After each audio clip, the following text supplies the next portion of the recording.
Hello mga idol, mga kapatid, ito meron tayo ditong i-change oil.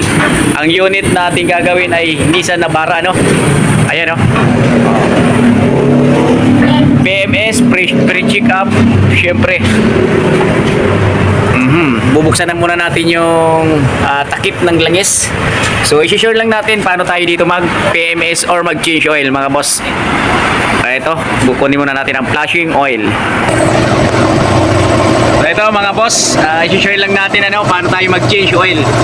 So flashing oil, ihalo natin sa lumang langis. Tapos syempre paanda rin natin yan ng 5 minutes to 3 minutes, mga boss, 3 to 5 minutes. So ito yung ginamit natin. Ayan, 500 ml para sa isang sasakyan, Okay. Si Nissan Navara ang unit dito natin gagawin. Natin ang takip para mapa-start natin. Nissan Navara. So ito, panda rin na natin, Hopya. Tapos syempre chichikin natin kung ilan na yung mileage ni Pusing. Bango ng loob, Ang bango, mga boss, ng loob. 6,000 lang. Napakababa. Start. Yun.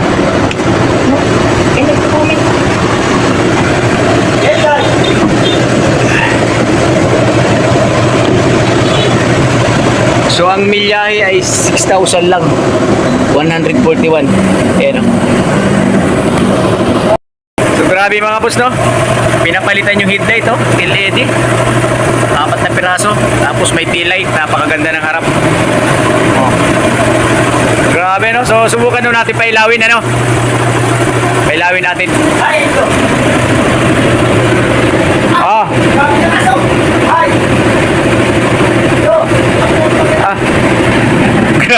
Grabe, So ito, headlight yan, lakas. Oo. Ayan, grabe, napakaganda. So yun mga boss, checkin natin yung brake fluid. So ayan, maximum level pa talaga, bagong bago pa. So ang milyahe nito 6,000 lang, 100. Tapos syempre ang coolant niya nasa maximum level pa din. Power steering fluid, ayan, maximum pa. Tapos syempre magpalit tayo dito ng fuel filter, abutin na muna ng 40 to 50,000 kilometers, mga idol, So ayan yung makina niya, napakabagong bago pa. Ganda ng LED ni Navara, So siguro to 2025 model to, mga boss. Ayan, gulo, okay. So iikutan natin para makita nyo naman si Nissan Navara Calibre. Diba? So, punta tayo sa likod. Ayan, si Nissan Navara Calibre, ito yung unit na ating ipPMS, mga boss. Tapos syempre yung lagis na gagamitin natin. So ito, ipapakita ko lang sa inyo kung anong lagis. So ito nga pala yung langis na gagamitin natin kay Nissan Navara, fully synthetic, 14,000 kilometers ang tinatagal niyan. Tapos syempre yung oil filter C206 big. Tapos syempre ito yung flashing na ginamit natin. Okay mga boss, So yan lahat. So okay mga boss, stop engine na natin, bago ng loob. Napakaganda ng loob, mga boss. Okay. Yeah. Tapos syempre, pag naglagay tayo ng hangin ng compressor natin, ay dito natin padadaanin sa dipstick, Ayan, Ayan. Kasi pagka merong moisture yung ating compressor, mga idol, hindi nadadaan sa makina. So diretso na ito sa crankcase yung kanyang dipstick. So ito na siya. So ito, iangat na natin, Wow, mabigat si Navara. Ayan mga boss, dito lang tayo sa Shilkawit, Cavite. Laki ng gulong.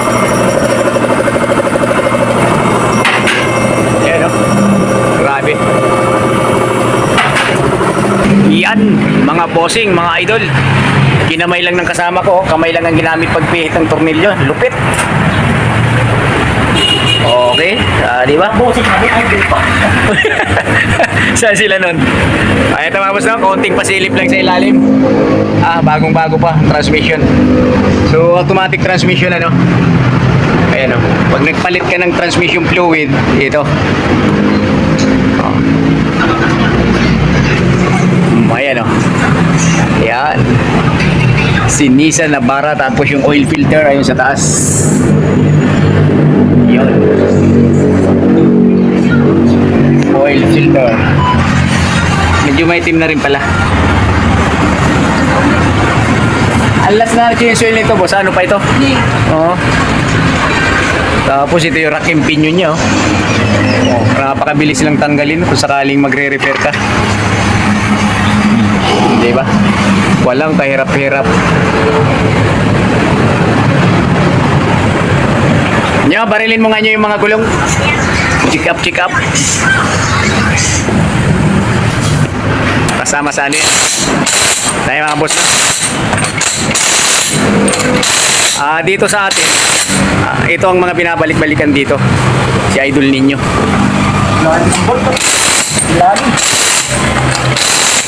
Lahat ng tornilyo ay iikutan yan.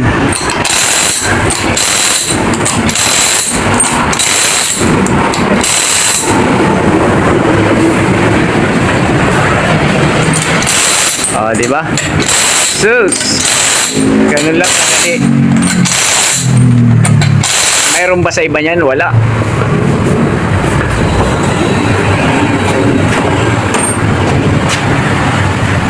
Okay, hangin na lang ano.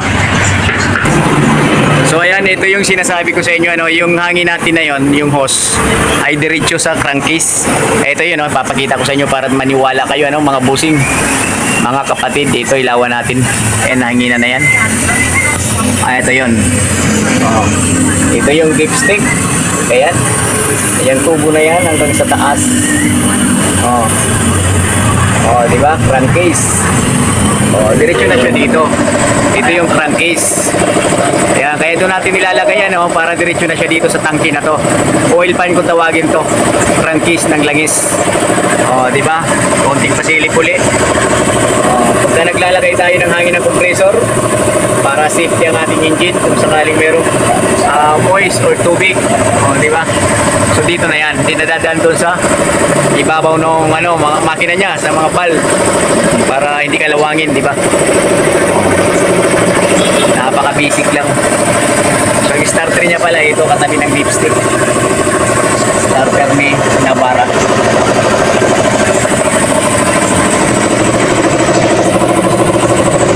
Grabe makina, no? Laki. So ito ang compressor niya.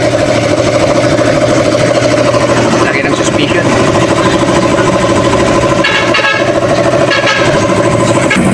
So okay, ito yung oil filter na gagamitin natin, ano? Lalagyan muna natin ng langis. Yung pinakalabi niya. Gas. Ayan.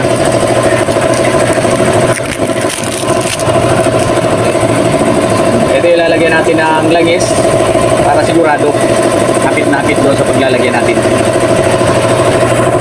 So, ayan mga boss, fully synthetic oil yung gamit ni Navara. So Shell brand talagang subok na yan. Matagal na talagang ano yan. Shell Helix Ultra.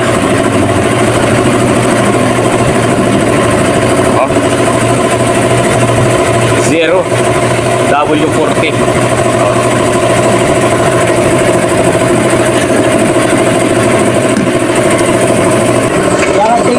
So ay mga boss, no, kinamay na lang ulit ni idol ninyo yung red flag. Wala nang wrench. Yun, meron. Bagong-bago pala yung kanyang ratchet, parang torque wrench, tumutunog pa. Okay, so ayun, ayos na. So mga boss, ito yung hindi naman nagbago yung location ng filter ni Navara, no. Ayan, bagong modelo to, pero yung filter niya ganun pa rin yung itsura. Nasa passenger side ng driver. So ayan, nagre-ready na si Idol, ano. Parang ang dadakutin niya, Cobra eh. Naka-gloves pa eh. Baka matuklaw, alam nyo na. Safety lang tayo para sakaling matuklaw. Huwag mo nang lalabot ang camera sa mukha ko. So yun yun, ano. Ayaw niya magpakita sa camera, no. Ang laki ng logo ng Shell, oh, sa likod. Tapos siyempre hawak na natin yung ipapalit natin na bago na oil filter. Ayan, oh. Diba? So gano'n lang tayo kadali mag-change oil. So although bago naman yung ano niya, hindi yan tutulo, Idol. Sige lang.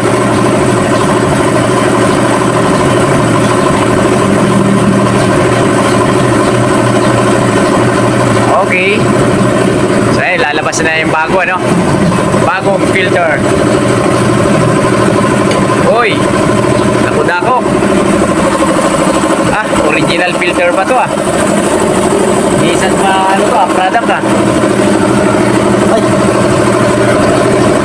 Yun. So yun yun ang bago, ano, nilagay niya na. Konting pasilip lang para makita natin kahit pa paano. Para meron tayong mga idea, kaya isinishare namin itong video na to, paano mag-change oil, PMS. So kahit tawagin na natin change oil na lang, kasi pag PMS, yun din yun, pinaganda mo lang, di ba? Pinaganda mo lang ang pagkakabanggit. So yun, mga guys, mga lods, mga idol, mga kapatid, mga katim. So siguro naman kahit sa inyong bahay pwede na kayo mag-PMS. Kasi meron na kayong ideya. Ay, hila. So sa may mga sasakyan, sa mayayaman, syempre magbayad na lang kayo, mayaman naman kayo eh. Yung mahihirap, alam nyo na, kanya-kanya na kayong diskarte. Diskarte sa buhay.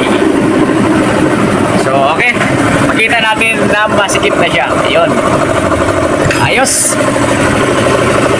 Di ba? Yung hose, pinakita ko sa inyo kanina yung dipstick kung saan patungo yun, ano. Kaya doon tayo naglagay sa dipstick ng hose. Pare si pare. Binji. Hindi, hindi. So ito, magsasali na tayo ng oil, no. Yan, malaking imbudo. Yan, ubusin natin yung 6 liters. Yes, boy! Hoy, boss. Change oil na agad. Check ko na dito.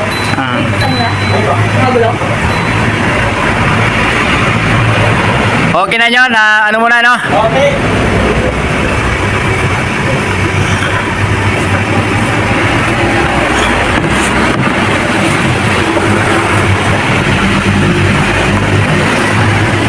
Ayun.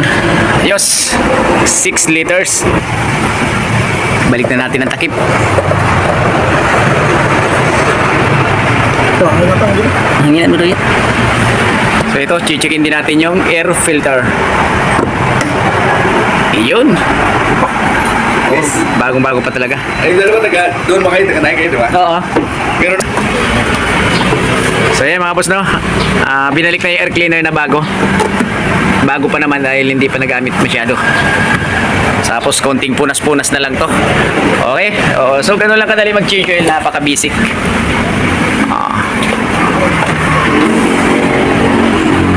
So ayun mga boss, bago ang lahat, ano, paki-follow, like and share na lang ng channel natin, ano. Yan, oh. Jess Mechanic. Thank you for watching.